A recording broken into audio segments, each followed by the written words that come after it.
What's up, guys? Welcome back to another episode of Nightmare Clients, where we take your submissions and talk about your worst client experiences. My name is Dustin. My name's Jacob. First off, thanks so much to all of you who have supported this show so far, submitted, watched, liked.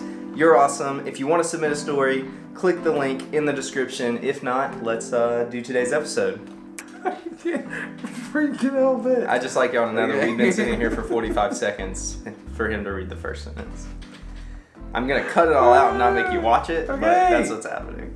How did you meet this client? They were a referral when I was working as a creative pastor at a local church. Had you worked with them previously? No. Have you worked with them since? No. What was the scope of the work? They were to build a new website for their lawn care business. Okay. How much were they getting paid? They were set a contract for $1,500. Oh, wow.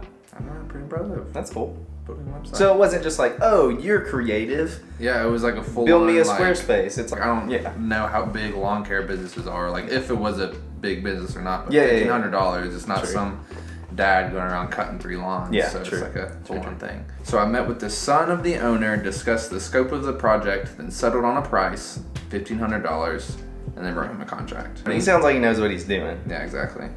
I began preliminary design work on the website for them, against my typical policy of not beginning work until I've received the 50% deposit required of them.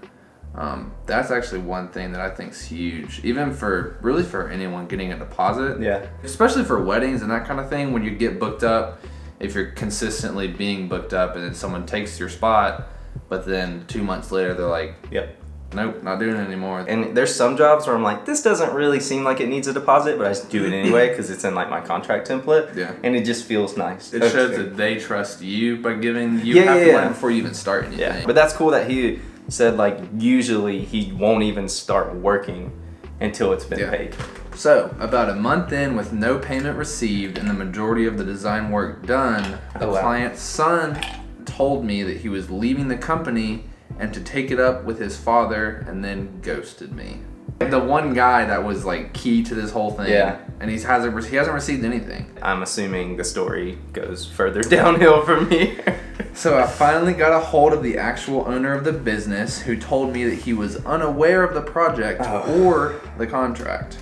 He told me that he wanted to move forward if I would continue the project for them.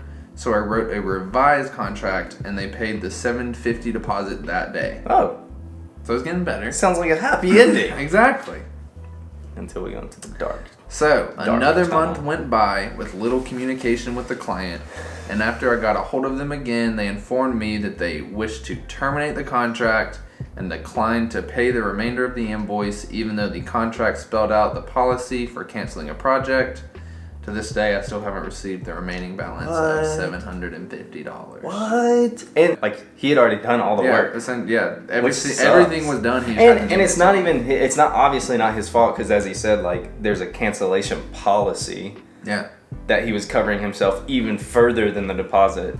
That sucks. That does for real. So he said, "What did you learn?" He said, "Honestly, there isn't much to learn here. I suppose that I shouldn't have begun design work without the deposit payment, but that wouldn't have prevented the outcome that came of it all anyway." You could almost say that the main lesson is don't begin the work until the deposit, and I think that is a good lesson. Yeah. But also he's right. Like in the end, he still got paid the deposit and then still got gypped. Yeah. He probably just started working on it because he was trying to be proactive. Yeah, I would have done thing. Which if I could do that, I would. No, I wouldn't. You did great. You killed it, anonymous person. Freaking killer. You're way better than I am. Same. I'm sorry you got gypped like that, dog. You and me freaking best. If I have $750, probably buy one will. Alright, thank y'all so much for watching. If you enjoyed this video, if you learned something, hit like down below. That really helps us out, gets us suggested, recommended. Leave us a comment down below and tell us what you think about this story. Do you think it's the guy's fault? Do you think it's the client's fault? Tell us what you think about how he reacted, what he should have done. And if you want to see another one of these next week, hit subscribe, click the bell. We'll see you later. Deuces.